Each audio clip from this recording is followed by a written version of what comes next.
thinks he has the chance. Welcome, Mr. Kwadwo Nsafoah Poku, NPP flag bearer hopeful. Good morning. Good morning, my dear. How are you? Thank you. It's been 23 years in the making. Since you were last here? Yes, 1999. Okay, what were you doing? Y2K, Millennium Education Ghanaians on the impact of the Millennium Bug. And Uncle Wallace Bumpo, may he so rest in peace, was the one who invited me onto the show. And it's quite a while. I'm surprised it's taken me 24 years to come back to GBC. And yet here you are. Yes, here am I, yes. With a different agenda. With a different agenda. Has your vision for Ghana changed much from when you were here 24 years ago? Since the last time, 99 up till now, what have you been up to? Quite a lot. As you clearly said, I'm a businessman, basically been concentrating on my business. I had registered a company called Gas Up Oil, which I have worked with as an upstream company. At the same time, I have got other businesses that I have run, sat on quite a number of boards, but mainly focusing on my upstream company, and that is what led me having an insight into the energy sector, which in 2007, when we found oil and went to first production in 2011, the media wanted education on the upstream, whether the oil find would be a good thing for Ghana, whether it would be a curse like the Norwegian disease and all that. But some of us were able to educate, and from that, the media now gave the title Kwadwo Poku, the energy expert. But it's a good thing. You know, I mean, if you have a chance to educate people and let them understand your insight into things and explain to them, that's fine. Then in 2012, Doomso came about. And basically, again, we were on the forefront of that education in working with government at the time, also tried to meander away from the problems that existed. So those in the nutshell have been what I've been up to since then. Sounds busy, but what's your analysis of where we are on the energy front? Obviously, we've come a long way from when the Akonsobo Dam was constructed with 6 million people, 30 million people, so many sources of energy, and still the challenges remain. Yes, because that's why someone like me have always said that we should split that energy ministry. And I still insist that the energy ministry needs to be split. We need to have a ministry of power. We need to have a ministry of oil and gas. The problems in the energy sector is multifaceted and deep-seated. You cannot have one. Look, when people say that there is one minister, 3 deputies, if you have worked in the ministry and you see the number of correspondents that come to the ministry on each day, you'll be surprised how one minister will be able to go through both. Because now, for what Ghana was 20 years ago, today, you remember, even out of VRA alone, we've gotten Gridco, we've gotten NETCO. Out of Energy Commission, we've gotten PURC. Out of ECG has been there. But now we have Ghana Gas. And all these institutions are big institutions that need attention on terms of policy. Implementation-wise, we have the boards and everything that does that. But in terms of policy direction, so I held the view that we should split that ministry so that it gives focus. The ministry of power and Ministry of Oil and Gas. Yes, because the power sector has myriad of problems. Today, you are looking at ECG, which is the main distribution, okay, not being able to raise enough revenue to pay. And you heard the IPP concerns that they were trying to shut us down for some time. And what are the problems in that sector? How do we deal with it? Okay, do you have one minister who at the same time who is dealing with AKE, now Pecan Energies, now trying to give their right to go and do production? They have your plan of development. One minister trying to deal with AKE, 3.4 billion proposals that they brought. That's the minister trying to deal with the energy crisis of IPPs. How do you go through that? But there are technical institutions. So technically, just like we have the ministries, you are calling for more ministries with regards to energy. But what happens to the institutions that have been set up to run these things? The policy direction, ECG, you see, you're talking about separate entities that have been established. Yes, those are the implementation agencies. The policy, you see, the MDA, you see, Ministry, Department, and agencies. Okay, so you have a ministry, which is the policy arm of things. Government basically looking at it and saying that, look, this, in the way our system is, nothing goes from a department. So in this case, the department are the state-owned enterprises. So Gridco, VRA, ECG are seen as departments. Nothing, they cannot do anything without going through the chain. So Gridco, ECG, any of the state-owned enterprises needing to do something with finance have to write to their mother ministry before that in is channeled to finance. So everybody is writing to finance, Ministry of Energy. You understand what the problem is? And the policy direction is given by the minister. My point is, because we now have multifaceted state-owned enterprises under the sector, there is too much going on for just one minister. Because the deputies are only given work when the minister decides to direct. So to bring focus, it is one sector. Look, the energy sector indebtedness today, as we speak, is about $3.7 billion. Don't you think that sector needs its own, the power sector alone, not the oil and gas? The power sector, we owe the IPPs 1.7 billion. Other indebtedness is there. Which other ministry do you know that has such indebtedness? So we need focus. And that's why I'm saying that, yes, you can collapse other ministries, but in terms of the energy, we are growing at a certain trajectory. We need to split that ministry. The concerns are that the government has a big purse, and contributing to that purse are the number of ministers and ministries that it is having to finance. So if you are asking for a further split in a crucial one like energy into energy, and whether it's power, oil and gas, which other ministries are you saying we should cut then, or would you suggest we should cut? Because you do admit from your last point that yes, we can cut others. So which others should we cut to accommodate these ones? I have a different conversation on that. Ministries are too big and ministers are too huge. I have a different conversation. What Ghanaians want is productivity and results. If all is going well and we are a middle-income country developing at the pace of maybe 5% a year, we look like Dubai. Nobody will have that ministry be too big conversation. The reason people are complaining about the number of ministers and the number of ministries is because we don't see the results. So I have a theory, which is what in science you have to discuss, to calculate distance. You have speed and what, and time. Okay, so distance is speed times time. Now the speed is fixed. Sorry, the time is fixed because you have 4 years. So as a government, your time is fixed. You have 4 years. Your developmental agenda is your distance, what you want to do for the nation. So that's also fixed. So the only variable is what? Is the speed. So when you work that equation around, what you are calculating is, what do I need to achieve my developmental agenda? What are the resources that I need? If you can achieve that, Ghanaians will clap for you. Ghanaians don't care how much resources that was used to achieve the development agenda. What Ghanaians care about is the waste. What Ghanaians care about is not achieving. That is what I see it. The issue is this. You remember today, when you go into some of the sectors, there are no deputies. The regional ministers don't have deputies. It doesn't mean nobody's doing the work. In terms of the work that needs to be done, people keep talking about in the past, we're a growing nation. We're an emerging market. So there's a lot more that needs to be done. When we were 12 million population, you can't use the same ministers as today when we are 32 million with more deep-seated challenges. So like I clearly stated, you know your distance. You know what developmental agenda you want to do. As a government, you only have 4 years, so you know your time. It's the speed at which you want to do it, and what resources do you need to get that speed. So for me, it's not that conversation. What Ghanaians don't want is the waste.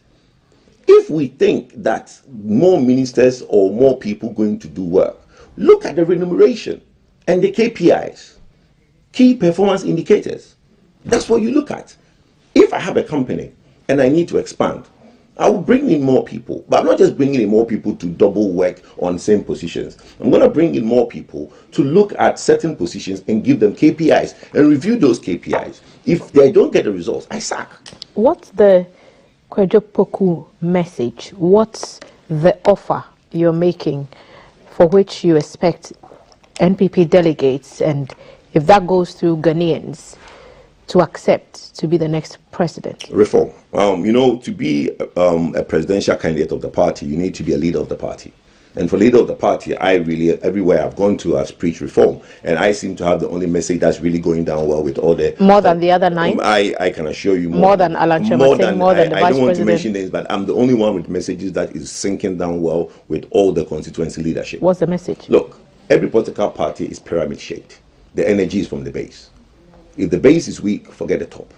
And that's what we have. If we don't energize the base, which is basically you go to a constituency and the constituency executive, which is the chairman, we start from the chairman, okay, is worried, is deserted, feels weak, feels non-resourced, then the rest of everything in that constituency doesn't work well. So you need to resource your constituency chairman. They are the first point that should feel resourced, energized to do the work. In what way? What kind of resources are we talking financing about? I mean, resources in the political party led is financing. That's the key point. The resources, everything you want to do in terms of resources is financing. So the resources should go directly to the constituency. In the past, there has been an attempt to disperse resources directly so that every constituency, and I think my brother Kwadwo Nsafoah Poku, when he was general secretary, is the one who started that thing, where he got all the constituency chairmen to open bank accounts, so he gives their disbursement directly to them. Now it goes through the various levels of regional to go there. And it's not only about resources, it's their plight, their worries, their problems. Today we have a certain structure in the party. I want to reform that, have a bigger body of making up of the constituency chairman and MPs, and that bigger body will be seen closer to government than the system that we have now, where we have the delegate conference, we have the national council, we have the national executive committee, and then it trickles down that way. We should have a body which represent, because bear in mind, today, if we have a presidency and we don't have majority in parliament, it will be ungovernable.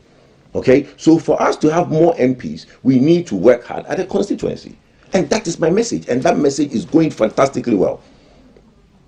But it's a message just for the delegates who will be voting for NPP. Are you looking just at the NPP getting to this hurdle now before perhaps you tackle, can I call it the macro? So you're focusing on the party now. We're having a conversation. So the first point I told you that for you to become president, you need to have a message for the party. So I've dealt with the party. So now let's go to my national policies. Okay. So my national policies for me, because of time, I'll just tackle 3 key areas. Okay. One will be youth unemployment.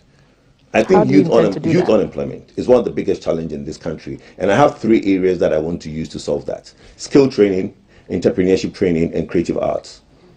Okay? Skill training, because today, if you call in Accra here, you call a plumber, you call a carpenter, most likely he's not Ghanaian. Most of the kaftan and the suits that we are wearing in Accra today are being sewn by Indians or Nigerians. Why is that? Because our youth are not oriented to basically going to skill training. So I want to change that. And we started TVET as a government. TVET should not only be for undergrads. Postgrads should also do TVET. So you've got a degree. Doesn't mean that you can't be a carpenter. You've got a degree doesn't mean you can train to basically have a skill. So I want to introduce the graduates into skill training. The women do a lot, where sometimes they will finish university and go to USABBO. But the men are not doing that. The men are sitting home. Everybody wants to be called to the customs, immigration, and all those things. That's not the solution. The solution that exists currently, which is trying to put people in policing, immigration, military, does not cure the 100,000 of graduates that are coming out every year. Okay? So today you need to have creative arts. So we need to have skill training. Then entrepreneurship. You have money to give for people to start up in life. But you can't just draw money out to people. You need to train them. Business is not pa. You train people in business. So people need to understand what business is about. Most of our family members, older siblings and mothers and fathers did business the hard way because they were not taught. We need to teach business. So that's entrepreneurship training. Then creative arts. As we sit and everybody watching us on TV, the people behind the camera are more than the people in front of the camera. Anytime there's a movie, the people behind the camera, if there's a movie set, there will be catering. There's cosmetics, there is makeup artists, there is plumbing, there is carpentry, because the props, everything needs to be done. That is a big avenue for employment for the youth. So we need to concentrate and expand that base. That, for me, are the things that I want to introduce to take care of some of the problems in youth unemployment. Then I go to local government. In every nation, for a country to develop, local government is the foundation. I lived in the UK a little. I never knew Westminster. I knew Hackney Council. Why? Because everything you do in your community is a council. Nobody talks about Westminster. Ghana is the only place that everybody talks about. Accra, the ministry, the Jubilee House. MCE, DCE will sit there and say, oh, I'm going to Jubilee House to talk to the president because I don't have money. You are lazy.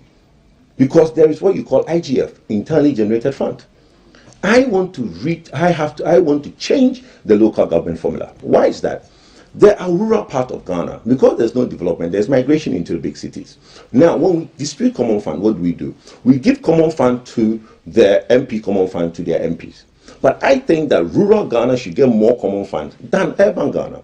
Because if you sit in Accra or Kumasi and you're a KME boss, the business rates and the property rates that you can collect is huge.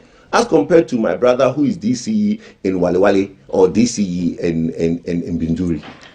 But we know what the payment rates are like, and we know that rather than being encouraging, they've seemed to come in rather more slowly. And so the property rates are not coming in. Because they're not doing the work. Property rate is a law. My sister, the Local Government Act says that if the assembly or the municipal needs $1 million to do their work, everybody of voting age up should contribute towards that 1 million. That's the law. If somebody tells you not to pay, the person can be prosecuted. That is the law. That's the law, but the implementation. So they're not doing their work. That's my point. So I want to revamp that to make sure that the local government works. If local government works in rural areas and in some parts, the politics will come down. Because I have always said that development, governance should be seen, not heard. So that's true. Youth unemployment, the local government. The last bit I want to talk about is early childhood education. We've done a free SHS as a government, and I think we've done very well with that. But you see, you need to have kids smarter before they get to secondary school.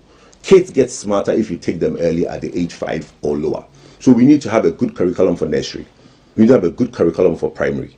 Now, today, there is a UN survey that says that at age 9, only 8% of children who goes to public schools, government schools, can read and write. It's wrong. Now, if you're a young guy in Accra watching us, and you get married, and you want your child to go to the public school, which is a Saito, the girl will leave you. Because everybody in Accra wants their kid to go to private school because the Saitos are not worthy of what people think that they should be. So I want to change that. My brother Opon Kroma built some model schools in Ofuase in his constituency, and I think that all primary schools in this country should look like that. Beautiful. If you go to rural Ghana, the public private primary schools should have a good and clean environment. Should be walled. Should be in an environment where you and I, when our mothers went to the Saito, the Yechan girls and the Asim boys, they were taught well. When we went to secondary school, the smartest kid came from public schools. Today is the opposite. The smartest kids are coming from private school. So I think that early child education is very important, and I want to concentrate and put resources in early primary education so that we can take the kids early, so by the time they get to secondary school, they are smarter. No kid is born dumb. You only become clever or not clever based on the foundation you get when you come into this world. So I want to change that.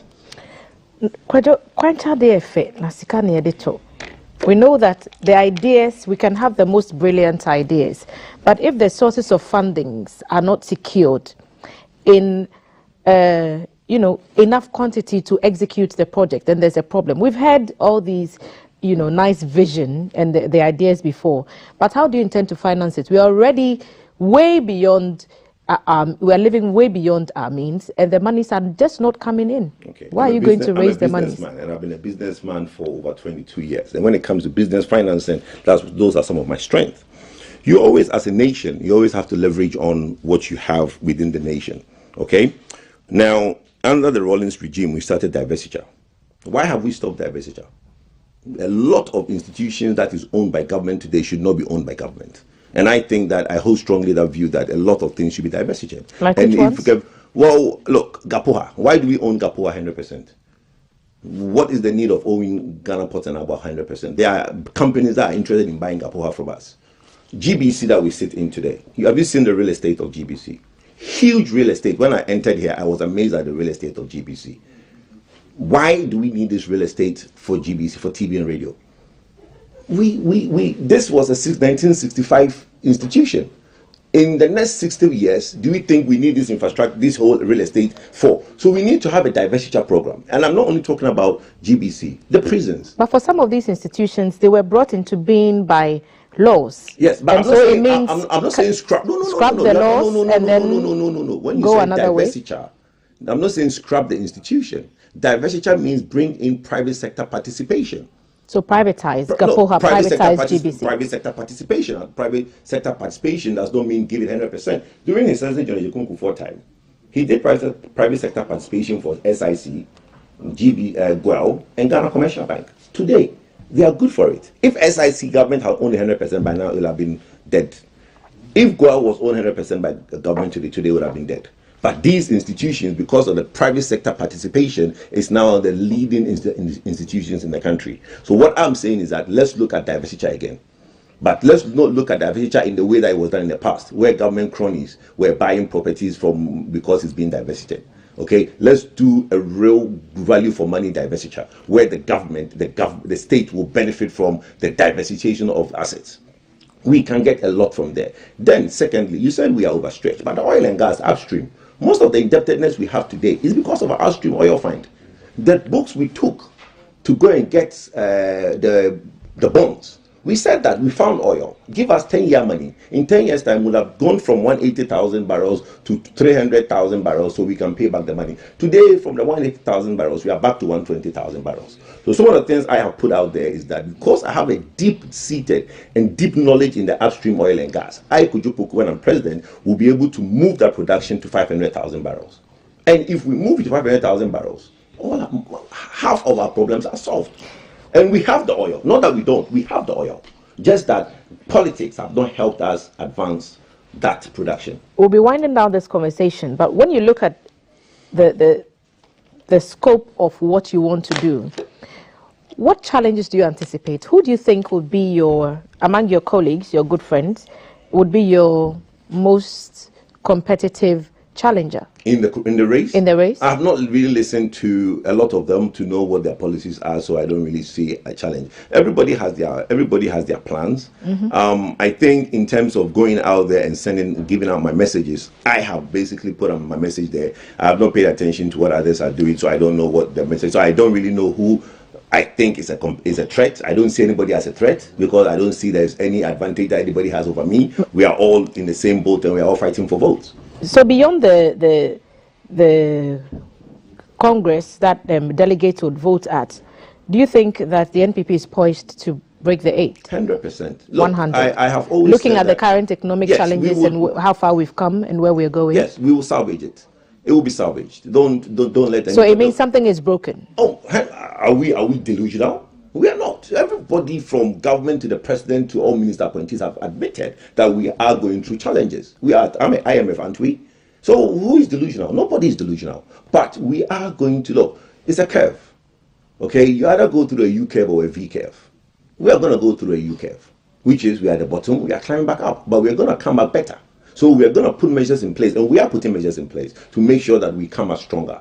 A V curve is something you do quickly and then come out and then you go back into it again. So we are going to make sure that this time around, when we come out of IMF, we're not going to go back to IMF again. The problems, we all know what happened and what existed before we went there. We are going to make sure that we put measures in place to solve it permanently so no future government will have to return to IMF. You came here to speak to the NPP delegates first and foremost. So your final words, speak to them and tell them why it should be Kwadwo Nsafoah Poku and not any of the other 9 who are facing. Kwadwo Poku is an enthusiastic young gentleman. I have always said that. I'll give you a camera. Which other camera is this one? Okay, cool. Kwadwo Nsafoah Poku is a very young, energetic gentleman. Politics is not about sitting in the air condition. You have to roll up your sleeves and go out there because our problems are multifaceted. We need to hit the ground running. And the only way to break the 8 is to bring somebody who is experienced in business and somebody who's done it in business so that, look, Ghana Incorporated need a new CEO. We don't need to come in and start having plans. You need somebody who have plans from day one. And my plan, as I have enumerated initially in the last 30 minutes, is to tell you that youth unemployment, local government, and all the things I have talked about is priority to me. The young ladies and gentlemen out there who are looking to have good start for their children, my early start primary education is a good thing for you. So for me, what I want the Ghanaians and the delegates to understand is that, look, you have a young man who is going to work for you, and it's for nothing that I'm called Voice of the Youth. Thank you. Kwadwo, thank you for making time to sit with us this morning. Thank you. And we're sure that everyone who has heard you this morning is better informed of what your vision is for the party and for the country. And I'm sure we'll have the opportunity perhaps on another occasion to speak more. In every department we want to reform, but for time, if we want to start going through what I would do for every sector in the country or every ministry. Because I would have wanted to pick your thoughts on reviving our Ghana Airways. We've had conversations this week about how it's a place where now every country has carriers. We are talking about AFCFTA. We are talking about movement of goods and services. But there is not enough time. Yes, but my answer to you, we don't need a national carrier. We don't need one? Government does not need to have a national carrier. It's never worked. Let the private sector do it. Period. Thank you for sitting with us. Thank you very much. And this has been our segment. Kwadwo Nsafoah Poku is the NPP flag bearer hopeful. He's hoping to get the nod from NPP delegates. And if he should go through the vetting process that is currently ongoing at the NPP headquarters, he will be one of the people who will be presented to delegates of the NPP to choose from as they seek to elect the next flag bearer of the party and hopefully the next name on the ballot paper in 2024, perhaps the next name back in Jubilee House in 2025. So if you buy into his vision, by all means follow his campaign and we'll see where the tides take us. This is Breakfast on GTV. I have some birthday shouts I need to send out. Gloria Dede Mensa of Obonu TV. Today is your birthday. Girl, happy birthday. We love you. We know how valuable you are to the Obonu team. And if you're not watching Obonu TV is one of our TV stations dedicated to Ga and Dangme audiences. So everything that has to do with Ga and Dangme, Obonu TV is your plug. Also check out Obonu FM based in Tema for all your Ga and Dangme content as well. Happy birthday also to Fusena Isa of GBC Unique FM, live long and prosper from all of us here on GTV Breakfast. So we'll take a quick break. When we return, the show continues.